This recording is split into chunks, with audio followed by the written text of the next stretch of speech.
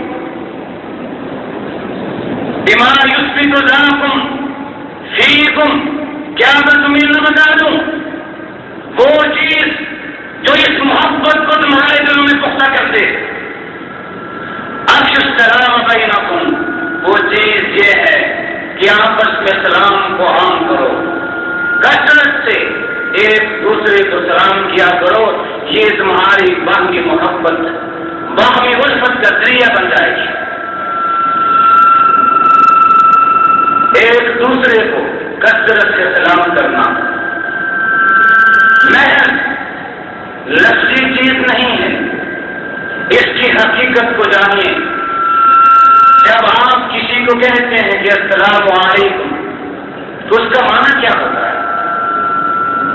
اس کا معنی یہ ہے کہ اے میرے بھائی، میں تجھے اس بات کی ضمانت دیتا ہوں کہ میرے ہاتھ، میری زبان، میرے کسی ذریعے کے ساتھ تجھے تکلیف نہیں پہنچے گی۔ میں تمہیں سلام دے دیتا ہوں، میں تمہیں تم سے وعدہ کرتا ہوں کہ تمہیں کوئی اذیت نہیں دوں گا، تمہیں کوئی تکلیف نہیں دوں گا۔ لیکن سلام کرنے کے بعد اس کی چغلی شروع کر دو، غیبت شروع کر دو، اس کی توہین کرنا شروع کر دو، اسے مارنا شروع کر دو، اس کے گھر میں جا کر ڈال دو، اس کے گھر میں کچھ چیز اٹھا کے لے جاؤ، یہ اسلام کا تقاضا نہیں ہے۔ سلام کرنے کا تقاضا یہ ہے کہ جب کسی کو کہہ دیا السلام علیکم، تو پھر اس کی ہر چیز سلامتی والی ہے، اس کی عزت بھی، اس کی جان بھی، اس کا مال بھی، اس کی ہر چیز تمہارے ہاتھوں محفوظ ہونی چاہیے۔ یہ نہیں کہ زبان سے سلام کہتے رہو لیکن ان کی چغلیاں بھی کرو، ان کی غیبت بھی کرو، ان کے عیب بھی تلاش کرو، ان کی توہین بھی کرو، ان کے وقار میں کمی لانے کی جستجو بھی کرو۔ نہیں، السلام بینکم کا معنی یہ ہے کہ جہاں زبان کے ساتھ تم اسلام کو عام کرو، وہاں اسلام کا صحیح مفہوم بھی پیدا کرو کہ اپنی زبان کے ساتھ، اپنے ہاتھ کے ساتھ کسی کو اذیت نہ دو، کسی کو تکلیف نہ دو۔ امام مجاہد فرماتے ہیں کہ مجھے معلوم ہوا ہے کہ جب کوئی دو محبت کرنے والے مومن آپس میں ملتے ہیں اور ان میں سے ایک دوسرے کو مسکرا کر ملتا ہے، پھر دونوں مصافحہ کرتے ہیں، تو دونوں کے گناہ اس طرح جڑ جاتے ہیں اس طرح خزاں رسیدہ کسی درخت کے پتے گرتے ہیں۔ تو کسی نے امام مجاہد سے کہا یہ تو بڑا آسان کام ہے کہ کسی کو ہنس کے مل لو، مسکرا کے مل لو، مصافحہ کر لو، تو اس کے ساتھ گناہ جڑ جائیں، گناہ مل جائیں، بڑا آسان کام ہے۔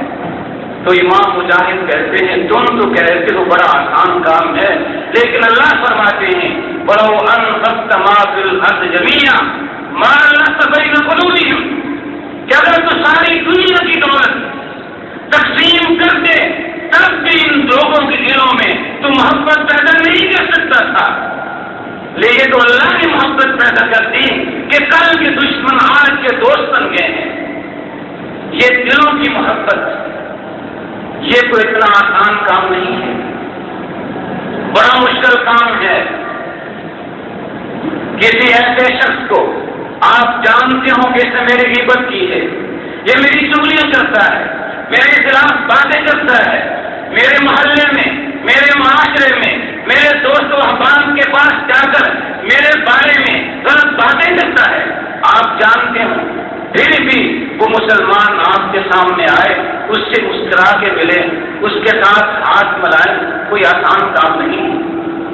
وَمَا يُلَقَّاهَا إِلَّا الَّذِينَ صَبَرُوا وَمَا يُلَقَّاهَا إِلَّا ذُو حَظٍّ عَظِيمٍ، یہ چیز انہیں کو ملتی ہے جو صبر کا دامن تھامنے والے ہیں، جن کے اندر صبر کا حوصلہ ہے کہ یہ جانتے ہوئے بھی کہ یہ میرے خلاف باتیں کرنے والا ہے، میرے عیب لوگوں کے پاس بیان کرنے والا ہے، میری عزت کو ذلت میں تبدیل کرنے والا ہے، یہ جانتے ہوئے بھی اسے سلام کرتے ہیں، سلام کا جواب دیتے ہیں، مسکرا کے ملتے ہیں، مصافحہ کرتے ہیں۔ ہر ایک کو یہ چیز حاصل نہیں ہوتی، انہیں کو ملتی ہے جو بڑے نصیب والے ہیں۔ وما يلقاها الا ذو حظ عظیم، جو بڑے نصیب والے ہیں، بڑی قسمت والے ہیں، ان لوگوں کو یہ چیز حاصل ہوتی ہے کہ اپنے دل پہ جبر کر کے پھر بھی مسکرا کے اپنے ان بدخواہوں سے ملتے ہیں جو ان کے بدخواہ ہیں، خیر خواہ ہیں۔ اس لیے یہ حسد جو انسان کی صحت کو برباد کر دینے والا ہے، آدمی دل ہوتا ہے کہ فلاں کو یہ نعمت کیوں مل گئی ہے، لوگ فلاں کی عزت کیوں کرتے ہیں، لوگ اسے سلام کیوں کرتے ہیں، لوگ اس کی دعوتیں کیوں کرتے ہیں، لوگ اسے تحائف کیوں دیتے ہیں، اس کے پاس یہ مال کیوں آ گیا ہے، یہ عزت کی روٹی کیوں کھا رہا ہے، یہ برداشت نہیں ہوتا۔ دل ہی دل میں ہم ٹوٹتے ہیں کہ یہ چیزیں اسے کیوں حاصل ہوگی۔ نتیجہ کیا ہوتا ہے کہ دل ہی دل میں پڑنے کے ساتھ اپنی صحت کو برباد کر لیتے ہیں، اپنی صحت کو برباد کرتے ہیں، دوسرے کا کچھ نہیں جاتا۔ اور جہاں اپنی صحت برباد کرتے ہیں وہاں اپنا دین بھی تباہ کرتے ہیں کہ یہ حسد دین کو مون دینے والا ہے، دین کو ختم کر دینے والا ہے۔ جہاں اس حسد کے ساتھ اپنی صحت تباہ ہوتی ہے، دین تباہ ہوتا ہے، وہی اللہ کی ناراضگی آ جاتی ہے۔ رب ذوالجلال کے سامنے انسانوں کے اعمال پیش کیے جاتے ہیں، ہر سوموار کو اور ہر جمعرات کو انسانوں کے اعمال فرشتے رب ذوالجلال کے سامنے پیش کرتے ہیں۔ رب ذوالجلال فرماتے ہیں کہ میرے فلاں بندے کو معاف کر ڈالو، اسے بھی معاف کر دو، اسے بھی معاف کر دو، لیکن وہ شخص، وہ دو آدمی جن کے دلوں میں ایک دوسرے کے لیے حسد کے جذبات ہیں، ان کو معاف نہیں کرنا جب تک یہ اس سے غائب نہیں ہو جاتے، اپنے دلوں کو حسد، کینہ اور بغض سے خالی نہیں کر لیتے، میں انہیں معاف نہیں کروں گا۔ رب ذوالجلال بھی ناراض ہو جاتے ہیں کہ یہ میرا بندہ میرے ہی بندوں سے ناراض کیوں ہے، میرے ہی بندوں سے حسد کیوں کرتا ہے، میری دی ہوئی نعمت پہ کیوں نہیں جلتا ہے، میرے فیصلے سے کیوں تنقید کرتا ہے۔ جو حسد کر کے اپنے آپ کو ناراض کر لیتا ہے، دین بھی تباہ کر لیتا ہے، دنیا بھی تباہ کر لیتا ہے، لوگوں کی نگاہوں میں ذلیل ہو جاتا ہے۔ ایسے انسان کو لوگ بھی عزت کی نگاہ سے نہیں دیکھتے، وہ لوگوں کی نگاہوں میں بھی ذلیل ہو جاتا ہے۔ تو آخر اس گناہ کا فائدہ کیا ہے؟ ہم اپنے دل میں حسد کو پال کے سوچتے ہیں اپنی ہی بھائیوں کے بارے میں کہ اسے یہ نعمت کیوں حاصل ہوگی ہے، اسے عزت کیوں حاصل ہوگی ہے، دل ہی دل میں جلتے ہیں، اڑتے ہیں۔ فائدہ کیا ہوتا ہے؟ کوئی فائدہ نہیں ہے، نہ ظاہری فائدہ ہے نہ باطنی فائدہ ہے، لیکن نقصان ہی نقصان ہے۔ دنیا بھی بگڑتی ہے، آخرت بھی بگڑتی ہے، اللہ بھی ناراض ہوتا ہے، اللہ کے بندے بھی ناراض ہو جاتے ہیں۔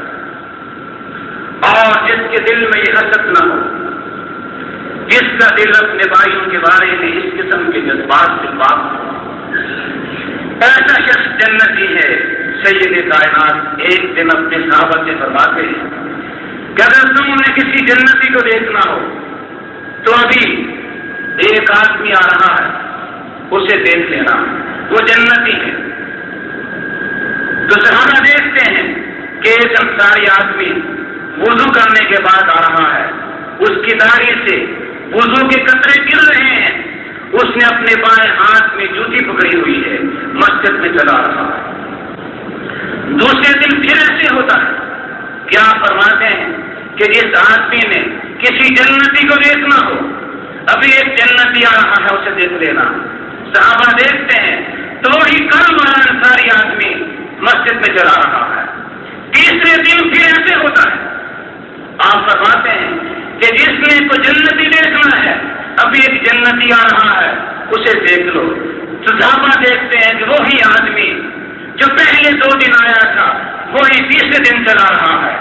تو ایک صحابی حضرت عبداللہ بن عمر بن عاص اپنے دل میں سوچتے ہیں کہ آپ نے 3 دن تک اس بات کی بشارت دی ہے کہ یہ آدمی جنتی ہے، میں معلوم تو کروں کہ اس کے کون سے اعمال ہیں، یہ کون سی ایسی نیکی کر رہا ہے کہ رب ذوالجلال نے وحی کے ذریعے اپنے نبی کو یہ بتا دیا کہ یہ جنتی آدمی ہے۔ تو میں اس کے پاس جاتا ہوں اور ایک بہانہ کرتا ہوں اس کے گھر میں رہنے کے لیے، تو وہ شخص مجھے اپنے گھر میں رکھنے کے لیے تیار ہو جاتا ہے۔ میں اس کے گھر میں 3 دن تک رہتا ہوں، دیکھتا ہوں کہ یہ کون سے اعمال کرتا ہے، اس کی کون سی نیکیاں ہیں کہ رب ذوالجلال نے اس دنیا میں بتا دیا کہ یہ جنتی ہے. 3 دن تک میں اس کے گھر میں رہا، لیکن بظاہر مجھے کوئی ایسا عمل نظر نہ آیا کہ میں یہ سمجھوں کہ اس عمل کی بنا پر یہ شخص جنتی قرار پایا ہے. نہ تو اس نے رات کو اٹھ کے تہجد کی نماز پڑھی، رات کو سویا رہا. ہاں جب بھی کبھی اس کی آنکھ کھولی اس کی زبان پہ اللہ کا نام تھا، اس کا ذکر تھا، لیکن تہجد کی نماز نہیں پڑھی. فجر کی اذان سن کے اٹھتا ہے اور نماز پڑھتا ہے. تو 3 دن کے بعد جب میں نے دیکھا کہ اس کا کوئی ایسا عمل نہیں ہے جس کی بنا پہ میں کہہ سکوں کہ یہ جنتی ہے، تو میں اس سے کہتا ہوں کہ اللہ کے بندے، مجھے تو ضرورت نہ تھی تیرے گھر میں رہنے کی. میرا مقصد یہ تھا کہ اللہ کے رسول نے تیرے بارے میں 3 دن تک یہ بشارت دی ہے کہ یہ جنتی آدمی ہے. میں دیکھنا چاہتا تھا کہ تیرے وہ کون سے اعمال ہیں کہ دنیا ہی میں تیرے بارے میں جنتی ہونے کے بارے میں کچھ بشارت نازل کر دی گئی. وہ کہتا ہے کہ تم نے دیکھ لیا جو میرے اعمال تھے، جو میری نیکیاں تھیں، اس کے سوا میری کوئی اور نیکی نہیں ہے. ہاں اگر کوئی چیز میری کو نیکی تجھے نظر نہیں آئی ہے تو میں تمہیں بتا دیتا ہوں. وہ یہ ہے، میرا عمل یہ ہے کہ میرے دل میں اپنے کسی بھائی کے بارے میں کوئی برے جذبات نہیں ہے. کسی مسلمان کے بارے میں کوئی نفرت، بغض، حسد، کینہ، کسی قسم کا برا جذبہ کسی مسلمان کے بارے میں میرے دل میں نہیں ہے. اور دوسری چیز یہ کہ آج تک میں نے کسی انسان پہ، کسی مسلمان پہ کبھی حسد نہیں کیا کہ اللہ نے اسے کو نعمت عطا کی تو میں حسد کروں کہ اس کو یہ نعمت کیوں عطا کی گئی ہے. میں نے کبھی حسد نہیں کیا. میرا دل ہر مسلمان بھائی کے بارے میں صاف ہے اور آج تک میں نے کسی کے ساتھ حسد نہیں کیا. یہ میرے 2 عمل ہیں جنہیں تو شاید نہیں دیکھ سکا.